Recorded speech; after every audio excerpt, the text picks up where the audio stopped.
My name is Bill Horsch, and I'm a retired school teacher. I taught in the Sheboygan Area School District for some 33 years. I first realized I needed hearing aids when I was still teaching school. I was actually a communications teacher. One of the classes I taught was public speaking. And it's becoming increasingly more and more difficult for me to hear the students when they're up front giving presentations. And that was somewhat troubling to me, but was even more troubling to me is when I have students ask me a question. And frequently I would just say, yeah, or no, but I wasn't even sure what the question was. And they weren't asking me a yes or no question, they were asking me a question with some kind of factual answer was required, and I didn't even know it. So I'm consistently asking students to repeat themselves. And very typically, as soon as a student would raise their hand, my first reaction was to immediately walk towards them. Because as long as I was getting closer to them, then I had a better chance of hearing them.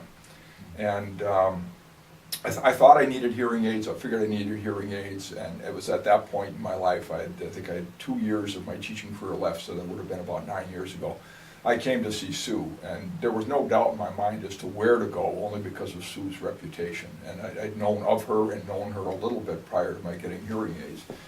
So there was no doubt in my mind as to where I was going to go, at least for an initial visit, to try to get fit with hearing aids. So I met Sue, and she put me in the egg and gave me my hearing test, and found out that I definitely had hearing loss. Both ears pretty much equal. It wasn't one ear more than the other. Both were pretty equal.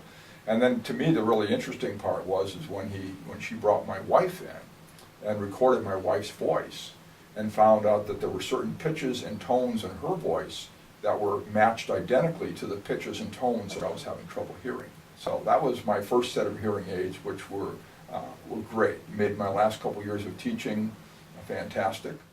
Sue was also wonderful to deal with, and particularly in keeping me abreast as to new technology when it came out. My previous set, they had different programs on, but I had to reach behind the ear and push the button, which was fine at first, and then I found I didn't even do it anymore. I just left them set wherever they were, and if I could hear good, I could hear good. If I couldn't, I'm just not going to worry about it. Where these, I actually have a remote control for them. And so I have 2 or 3 different programs. I found myself in a lot of different settings. For example, when I'm working in the recording studio at the radio station, I need one setting. I do public address announcing at sporting events where it's tremendously loud, and then I have another setting. With these hearing aids, the remote control enables me just to take the volume up and down with a touch of a button, which is fantastic when I get in these really noisy environments. And the other thing I really like about these hearing aids is Sue gave me a little device that hooks up to my television.